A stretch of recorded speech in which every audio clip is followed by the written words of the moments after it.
et bienvenue sur le plateau de la Space Web TV par WebAgri. Donc on va parler aujourd'hui de l'impact de la canicule sur les vaches laitières. Pour cela, on reçoit quatre invités sur le plateau. D'abord un agroclimatologue ainsi qu'un fabricant de matériel innovant pour les bâtiments d'élevage. Ensuite, il y aura un éleveur venu de Belgique qui interviendra, et puis un vétérinaire qui utilise l'intelligence artificielle pour étudier le comportement des vaches. Alors, pour commencer, je reçois vous, Serge Zaka, vous êtes agroclimatologue pour la société ITK. Alors, expliquez-nous rapidement votre métier déjà. Alors, agroclimatologue, ça se découpe en deux mots, hein, agro et climatologie. Donc, c'est l'étude de l'impact du climat sur l'agriculture. Et particulièrement, aujourd'hui, on va parler de l'impact de la canicule sur la production laitière. Voilà. Et alors, qu'est-ce que vous observez, vous ? Alors, ce qu'on observe, c'est ce que vous observez tous d'ailleurs. Et ce qui est très intéressant, c'est que l'année 2022 est un très bon exemple. En 2022, la température moyenne et les précipitations observées seront une année normale en 2050. Donc, c'est un peu un test qu'on a eu en 2022. Et il faut prendre ça comme certainement une punition, mais également un exemple pour voir comment sera l'avenir en 2050. Il faut savoir que si la température augmente de plus 2 degrés par rapport au siècle passé, c'est 16 fois plus de canicules en France par rapport au siècle passé. Et cette année, on en a eu 3, en juin, juillet et il me semble en août. Et d'ailleurs, on vient de finir en septembre par des records de chaleur également hier. Justement, et comment elles le vivent ces vaches d'avoir des fois de la canicule, une fois, mais des fois répétée au cours de l'été. C'est difficile pour une vache. Qu'est-ce qui se passe dans sa physiologie ? Il y a deux aspects. Alors, on a beaucoup parlé de la température, mais pour les animaux, et d'ailleurs pour l'homme aussi, hein, on parle de la température et de l'humidité. En fait, c'est un indice qu'on appelle l'indice THI en langage scientifique. C'est un indice qui va coupler la température et l'humidité et qui va mesurer en réalité l'inconfort. Quand il fait 35 degrés et 80% d'humidité, donc au milieu des tropiques, on a un certain inconfort que l'humain même peut ressentir. Lorsqu'il fait 35 degrés et 10% d'humidité, on n'a pas forcément ce sentiment d'inconfort. Donc nous, c'est le sentiment d'inconfort qu'on recherche, puisqu'il a des conséquences très importantes sur la production laitière journalière. On a une diminution de la production laitière. Et si on a un cumul de chaleur, donc un cumul, une canicule qui dure, on peut avoir une production laitière qui décroît encore plus avec la fatigue corporelle. On peut avoir également des problèmes sur la gestation, des problèmes sur la boiterie, donc des problèmes de bien-être animal, de production et donc d'économie. Et c'est sur ça qu'il faut travailler dans un contexte de changement climatique. Et en termes de chiffres, ça correspond à quelle variable température, humidité à partir de quel moment la vache est en souffrance ? Alors, par exemple, à partir de 25 degrés, si on prend 70% d'humidité, déjà on est dans un inconfort modéré. Donc un indice THI qui est autour de 70. Quand on atteint les indices THI autour des 80, là on est sur des indices qui commencent à être importants. 90, on est plutôt sur des indices extrêmes, voire mortels. Donc voilà, c'est pas la même échelle que la température. Il faut vraiment coupler les deux. 25 degrés, 70% d'humidité, on est sur du modéré. À partir des 32, 70%, on est sur de l'inconfort important. Et au-dessus de 35 degrés, quelle que soit l'humidité, on est quand même sur des valeurs assez extrêmes. Alors vous, chez ITK, vous étudiez assez précisément avec des données récoltées, notamment via des capteurs, via des colliers munis de capteurs. Qu'est-ce que vous avez développé comme solution autour de ces données ? Alors essentiellement, chez ITK, on est sur des solutions de prévention. C'est-à-dire qu'on va dire ce qui va se passer dans les jours à venir pour que l'agriculteur anticipe et évite les pertes de lait suivant différents moyens que l'on verra tout à l'heure. Donc déjà, chez ITK, on est sur la prévention, donc on est sur de l'indice THI prévisionnel dans les jours à venir. Géolocalisé à la ferme, au bâtiment. À la ferme. Cela permet donc de savoir les pertes de lait qu'il peut y avoir et éventuellement, dans le cas de pertes de lait importantes, exceptionnelles, on peut débloquer des fonds, un coup de pouce, des fonds financiers. Et cette année, on a notamment 130 000 € qui ont été attribués aux éleveurs à cause de ces pertes de lait. Ça veut dire que c'est un véritable mécanisme d'assurance. C'est ça, l'assurance climatique pour la perte de lait. C'est de l'assurance, mais il n'y a pas qu'un aspect économique, puisqu'il y a également un aspect bien-être animal derrière. On a notamment un score de résilience qui permet de voir si, effectivement, l'élevage est résilient par rapport à un contexte climatique. On compare la valeur classique de production et la valeur avec la canicule. Si on s'en rapproche, c'est que l'élevage est résilient, qu'il fait face à la canicule. Et là, on a un score. Donc, il y a à la fois de l'économie, du bien-être animal, et c'est des termes en fait qui doivent parler pour les consommateurs, hein, à la fois l'aspect économique et l'aspect bien-être. Au niveau d'un bâtiment d'élevage, quelles peuvent être les autres solutions pratiques pour protéger les vaches de la chaleur? Alors, il y a énormément de solutions et je pense que toutes ces solutions sont complémentaires. Les plus connus sont les brumisateurs, les ventilateurs. C'est un peu ce qu'on fait d'ailleurs pour nous, hein, chez nous-mêmes. On a un ventilateur brumisateur. Il y a d'autres solutions qui sont très intéressantes et il faut récupérer de la data et encore plus les analyser. Mais il y a déjà des chiffres qui sont très intéressants, notamment les matelas Bioré qu'on va parler tout à l'heure. Il y a également des modifications au niveau de la ration alimentaire. Par exemple, chez l'Allemand, il y a des introductions de levure, par exemple, pour modifier la ration alimentaire et augmenter l'efficacité de la digestion. Mais toutes ces solutions, ce sont des solutions qui sont des petites solutions, mais à additionner ensemble, la prévention, des solutions physiques, des solutions alimentaires, ça permet d'améliorer l'efficacité économique, mais également de préserver le bien-être animal. Et voilà, comme je le disais, c'est deux mots qui sont très importants dans un contexte de changement climatique. Merci, cher Jacques. Jean-Vincent Bioré, bonjour. Vous êtes à la tête d'une entreprise innovante. Et justement, sur ces questions-là que vous avez beaucoup travaillé. On connaît vos ventilateurs et vous avez aussi...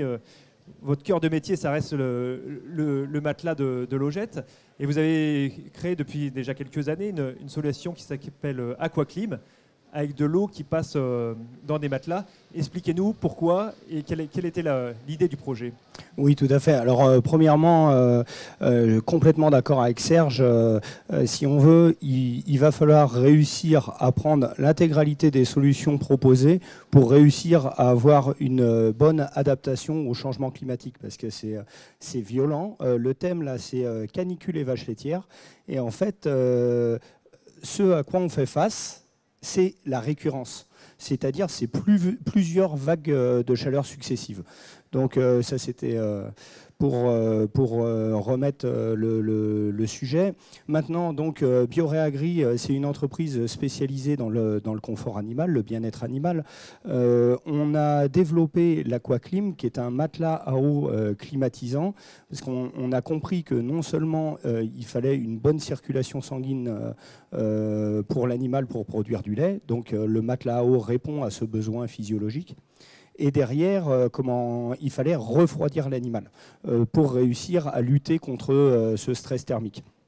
Donc on a connecté ça à des puits, mais Emmanuel va nous en parler tout à l'heure parce qu'on a un essai et une petite anecdote sur ce sujet-là. Donc la fabrication, qu'est-ce qu'il y a à l'intérieur? Comment ça marche? La couche de confort, en fait, c'est du matelas humain usagé recyclé. Voilà, donc c'est recyclé à Joué-sur-Erdre dans le 44, Loire-Atlantique. Et ensuite, c'est un matelas à eau. Matelas humain, du matelas de literie, quoi. Du matelas de literie, exactement. Okay. C'est de l'éco-conception, du recyclage. Voilà. Et ensuite, on recouvre ça avec une toile en caoutchouc, où il y a de l'eau dedans, et ça fonctionne comme un plancher chauffant de maison. Et quand l'animal se couche dessus, ça aspire sa chaleur, ça climatise l'animal. C'est vraiment un échangeur thermique entre la source de chaleur qui est le ventre de la vache, la mamelle, là où beaucoup de flux sanguin passe aussi. Et c'est là qu'elle a besoin de se refroidir finalement. Et exactement. Disons que dans le métier, on dit que la circulation sanguine, c'est du lait, parce qu'il faut filtrer dans le pis 500 litres de sang pour réussir à produire 1 litre de lait. Donc là, une bonne circulation sanguine, c'est majeur. Mais effectivement, ce qu'il faut comprendre, c'est que la température de confort de l'humain, c'est 26 degrés Celsius. La température de confort de la vache laitière, c'est entre 5 et 7 degrés Celsius. Donc, quand nous, on a chaud, la vache, elle est en déstress thermique. Quand nous, on a froid, la vache, elle est bien. On a une différence de sensation. Du coup, pour adapter et donner les bonnes solutions à l'animal, il faut bien comprendre cette différence-là.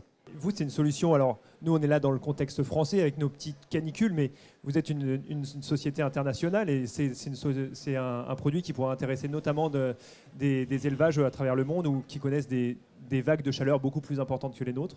Alors effectivement, on est une petite multinationale familiale, en fait. On fait 70% de notre chiffre d'affaires à l'export dans plus de 65 pays. Et donc, on est obligé de s'adapter aux réalités de chaque terrain.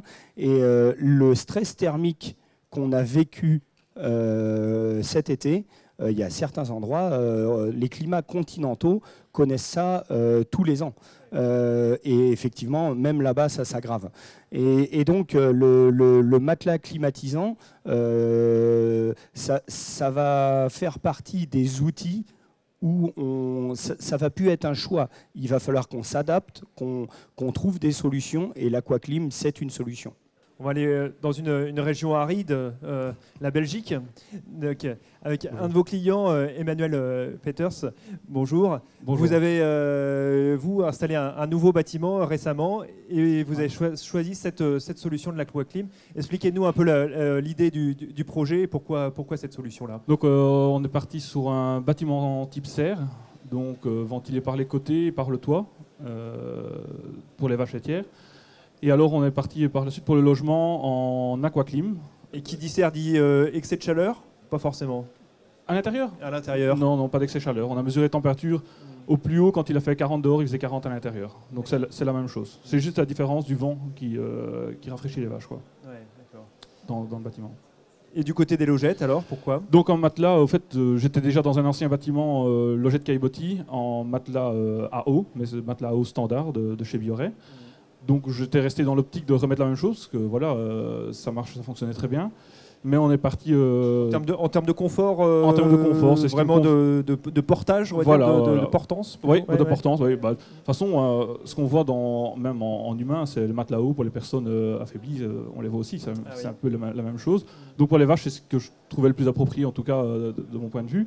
Et suite à une rencontre avec Jean-Vincent Bioret, donc... il m'a expliqué l'idée de l'aquaclim que j'ai trouvé quand même très bien. Enfin voilà, l'idée me plaisait vraiment, quoi. Donc on est parti là-dessus. C'est un bâtiment qui date de quand? Qu'est-ce que vous avez pu essayer? Mise en route le 15 février de cette année. Donc voilà, tout est récent. À l'instant, 105 vaches à la traite. Donc on était déjà en logette aussi, hein, donc c'était pas un grand changement. Oui. Mais les différences ont été marquées avec les matelas. Alors comment ils fonctionnent chez vous ces matelas à eau? Donc, dans le système à la maison, on prend l'eau d'un puits à la ferme et qu'on fait circuler dans les matelas et qui retourne dans le puits pour l'instant. Donc il y a une vanne à l'entrée de la ligne de logette, une vanne à la sortie. Il y a un circulateur à brancher et une vanne à ouvrir parce que l'étable est divisée en deux. Donc il y a deux vannes à ouvrir et un circulateur à brancher, quoi. C'est quelque chose que vous ouvrez que en période de forte chaleur toute l'année? Comment vous fonctionnez? Comme on l'a dit tantôt, c'est assez nouveau, donc je m'adapte, j'apprends aussi. Ici, on avait voulu... donc on l'ouvre uniquement maintenant quand il fait plus de 25 degrés. Et on parlait du THI tantôt, j'ai un appareil pour mesurer le THI dans les tables. Et alors comment ça s'est passé cet été? À quel moment vous avez commencé à l'allumer? J'ai commencé pour m'habituer un peu au mois de mai. Il commençait à faire 25 degrés. Pour chipoter, je vais dire, j'ai ouvert les vannes. Puis les températures sont restées plus ou moins stables. Et puis une petite anecdote, c'est que je me suis rendu compte à un moment que les vaches couchaient toujours du même côté dans les tables. Et je n'ai pas fait attention, j'ai mis du temps à comprendre, j'ai mis plus d'une semaine à comprendre et à me dire il y a quelque chose qui ne va pas, voilà. Et vous pensiez à quoi, des problèmes électriques voilà, la première idée c'était électrique. Bon, on avait fait très attention à tout ce qui est la terre dans le bâtiment, à la construction et tout. Donc je ne voyais pas trop et puis au fait je me suis rendu compte à un moment donné que j'avais ouvert une vanne et pas les deux dans les tables pour la climatisation des vaches. Donc l'aquaclim fonctionnait du côté où les vaches se couchaient. Voilà. Du coup, vous avez ouvert les deux, vous avez pu inverser. Qu'est-ce que vous avez fait? Oui, donc je me suis dit, au début, je me dis, c'est pas possible, ça peut pas être que ça. Et en fait, donc j'ai tout coupé pour restabiliser le bâtiment. Puis j'ai rouvert de l'autre côté qui n'était pas allumé. Et en effet, ça s'est marqué de l'autre côté, quoi. Aujourd'hui, les vaches se répartissent oui, maintenant, oui. Voilà. Ouais. Et qu'est-ce que vous avez pu remarquer justement pendant ces grosses périodes que vous avez pu connaître aussi en Belgique de canicule? Des vaches qui souffrent beaucoup moins de la chaleur. Avant, dans l'ancien bâtiment, on les voyait tous autour des bacs à eau, dans les passages où c'était un peu ventilé. Là, les vaches étaient beaucoup plus réparties dans le bâtiment et surtout beaucoup plus de vaches couchées coucher sur les matelas dans les logettes, quoi. Vous avez d'autres solutions dans le bâtiment ou c'est vraiment pour la chaleur, enfin un type humidificateur ou ventilation? Non, c'est tout naturel? On partait déjà sur un bâtiment un peu particulier, sur un logement un peu particulier, et j'aime bien faire les choses par étapes, donc on verra si le brumisateur et le ventilateur vont devenir nécessaires ou pas. Là tout de suite, je tendance à dire que non, quoi. Et vous avez remarqué des baisses de lait quand même liées à cette chaleur ou moins qu'elle l'aurait fait potentiellement? Oui, moins, je suis sûr, moins que... Enfin, ils vont en parler, mais voilà, moins que si on n'avait pas le système. Mais on a tout récupéré très vite. Et oui, quand il fait 40 degrés, je pense qu'on peut danser sur notre tête. Il y a toujours un petit peu une perte de lait. Mais elles en ont beaucoup moins souffert que dans l'ancien bâtiment, en tout cas, ça c'est sûr. Ça veut dire que la récupération aussi est meilleure, quoi, après coup. Ah oui. Ça ne dure pas une semaine pour dire de récupérer. On parle de maintenant une journée ou quoi pour récupérer, quoi. C'est un investissement aujourd'hui que vous jugez utile, qui est pas gadget pour les années à venir quand on fait un nouveau bâtiment? Non, pour moi c'est un investissement d'avenir. Il faut encore des chiffres à travailler et encore des habitudes à prendre pour travailler avec l'outil. Mais oui, ça fait partie de l'avenir. Ça fait partie des solutions en tout cas. Merci Emmanuel Peters de votre témoignage. Et alors, cher Jacques, chez ITK, vous avez pu étudier les données fournies par plusieurs élevages pour comprendre les mesures d'atténuation du stress thermique, c'est ça? C'est ça, on a pu étudier les données fournies par plusieurs prestataires sur les matelas Biolay par exemple ou sur d'autres aspects d'atténuation de ces impacts caniculaires. Sur les matelas Biolay, ce qui est très intéressant, c'est qu'on a observé une très forte corrélation en fait entre l'effet de ces matelas et l'atténuation des pertes de lait. Il va falloir accumuler des données d'année en année sur plus d'événements caniculaires, sur plus bien sûr de fermes pour avoir quelque chose de solide au niveau statistique, bien sûr. Il faut plusieurs années en général pour sortir des données.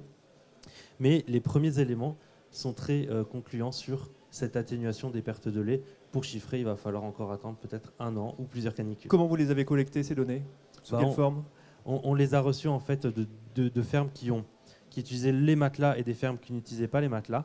Et puis on les a corrélés aux indices THI pour voir si effectivement, pendant les périodes caniculaires, lorsque le THI était élevé, on avait une perte de lait qui était réduite grâce au matelas Bioré. Donc avec une ferme témoin, une ferme expérimentale sur une même zone, c'est ça qui est exactement, c'est sur une même zone qui ont subi les mêmes températures, bien sûr, c'est toute chose égale par ailleurs, quoi. Comparer les troupeaux entre eux et les bâtiments entre eux. Bien entendu. Merci. On reçoit Quentin Garnier, bonjour. Vous êtes vétérinaire et à l'initiative du développement d'une intelligence artificielle pour regarder les vaches, comment elles évoluent dans le troupeau et les reconnaître grâce à leurs tâches. Alors ça s'appelle AirD. Et vous avez pu un peu mesurer l'impact de ce type de matelas climatisant sur les vaches laitières. Expliquez-nous. Oui, absolument. On a une solution qui permet de voir à chaque instant les vaches dans l'étable. On arrive à mesurer les différents comportements qui expriment ces vaches, donc tous les comportements, que ce soit l'alimentation, la prise de boisson, les interactions, mais aussi le temps qu'elles passent couchées. Et on sait où est-ce qu'elles vont passer leur temps couché. Ce qui nous a permis de comparer en fait des solutions et différents environnements, justement avec les tapis Aquaclim, qui ont été mis et comparés dans des lots qui ont été des lots dans le cadre d'une expérimentation qui a été faite par l'ONIRIS, donc des lots qui étaient extrêmement homogènes, qui se ressemblaient pour avoir des situations expérimentales qui soient utilisables. Et on a regardé et on a constaté qu'il y avait des différences extrêmement significatives de temps de couchage entre les lots Aquaclim et les lots traditionnels non réfrigérés. Quand je dis extrêmement significative, c'est qu'on est à 8 heures de couchage sur les lots non climatisés et 10 heures de couchage sur les lots réfrigérés Aquaclim. 2 heures de différence. 2 heures d'écart. On a en plusieurs périodes. Enfin, alors, oui, ça s'exprime forcément sur les temps de chaleur quand il fait chaud, mais ça, c'est des moyennes quotidiennes. En réalité, ça s'exprime évidemment plus quand on est sur les pics de chaleur dans la journée, mais sur une moyenne quotidienne, ce qui compte, aujourd'hui on s'attend à ce que des vaches, dans la littérature, couchent au moins 12 heures pour avoir une expression normale de leur comportement de couchage. En réalité, on a quand même beaucoup moins que ça dans les fermes zéro grazing et les fermes industrielles. 8 heures, 10 heures, c'est très significatif. Et on a aussi d'autres éléments. On a mesuré aussi automatiquement grâce au système ailleurs, parce qu'on arrive à voir les fréquences respiratoires des animaux. On a mesuré une différence. Les fréquences respiratoires. Ouais. C'est ça, d'accord. Ouais, on a réussi à mesurer une différence de fréquence respiratoire. On sait que les animaux qui sont en stress thermique vont hyperventiler. Et donc du coup, on a constaté que la fréquence respiratoire moyenne des animaux en stress thermique était de 80 quand c'était pas réfrigéré et 80 battements par minute. Là, on parle de stress thermique important. Hein. C'est une vache qui a vraiment très très chaud. Donc on était sur des vraies situations expérimentales de canicule là pour le coup. Les conditions faisaient qu'on avait des animaux qui étaient en stress, qui souffraient. Cet été Alors ça, c'est des chiffres qui datent de l'expérimentation qui a été faite avec l'ONIRIS et c'est des chiffres qui datent de l'été dernier. L'ONIRIS, l'école vétérinaire de Nantes, ouais. Où il y a aussi eu des phases de canicule. Et côté aquaclim, on était à 60 battements par minute, donc c'est quand même des vaches qui souffraient moins et qui l'exprimaient moins par des éléments qui sont très probants de stress thermique. Donc on voit finalement des vraies différences comportementales et donc de bien-être animal qui sont nettes. Oui, absolument. Le bien-être animal se traduit de plusieurs façons. Donc c'est les piliers du bien-être qui sont bien mesurés, bien établis. Il y a ici des gros impacts de la chaleur, donc le confort évidemment, voire la souffrance parce que ça peut générer des pathologies, et aussi des situations qui sont l'expression de comportements naturels. Typiquement, le couchage est un comportement naturel qui est très important chez le bovin. Les bovins vont préférer manger moins que prendre du temps sur leur temps de couchage. C'est un comportement qu'ils cherchent absolument à remplir. Le truc, c'est que pour se refroidir, ils ont besoin de se retrouver sur des surfaces fraîches. Donc un bovin qui est en stress thermique, il va se mettre sur son béton ou sur sa logette non réfrigérée, il va chauffer l'endroit. Dès que l'endroit est chaud, il va se lever pour aller se déplacer et se mettre à un endroit où il va espérer que ça soit plus frais. Se coucher dans l'air humide. Typiquement, c'est des scènes qu'on aperçoit en cas de canicule. On a les bovins qui vont se coucher dans les cabotis, qui vont se coucher dans les couloirs de raclage, ce qui pose d'autres problèmes, notamment de mammites et de santé. Donc effectivement, là, on est sur l'impact santé. Donc on voit l'impact que ça a d'être plus de temps debout. Ça a un impact sur la locomotion, sur les boiteries en particulier, donc des pathologies du pied, c'est des animaux très lourds sur des membres très étroits, donc dès qu'ils passent trop de temps debout, ça provoque des souffrances qui sont extrêmement importantes. Évidemment, ils se couchent n'importe où, donc ils ont des mammites, ils ont des pathologies aussi qui sont très douloureuses et qui ont un impact économique qui est extrêmement significatif. La locomotion, on parle les boiteries, on parle de 500 € par animal qui a un épisode de boiterie. Les mammites, les éleveurs savent bien que aussi c'est un impact économique qui est majeur, du lait qui est jeté, des traitements, voire même des cas de réforme. Et ça peut être un vrai trigger. On ne parle pas que de perte de production de lait, on parle aussi de perte de production d'animaux et de gestation et de temps productif. Ça a un impact sur tout l'éventail des pathologies.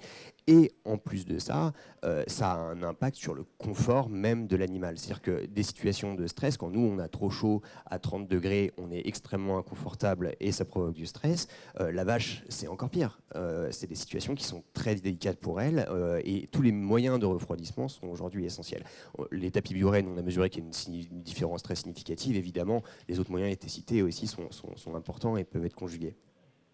Ça a un impact, cette souffrance et ce stress, qui est aussi important pour la production laitière directement. C'est-à-dire que le stress, on sait que ça provoque des pertes de production. Le stress thermique, directement, fait que le lait est produit en moins grande quantité par le pied. Eh ben, on va terminer là-dessus. Je vous remercie, messieurs. Et puis, vous pouvez retrouver de nombreuses informations sur les sites des différents intervenants, sur webagri.fr, sur AIRD, sur le site de Bioré, d'ITK également. Et ben, merci à tous. Merci beaucoup. Merci.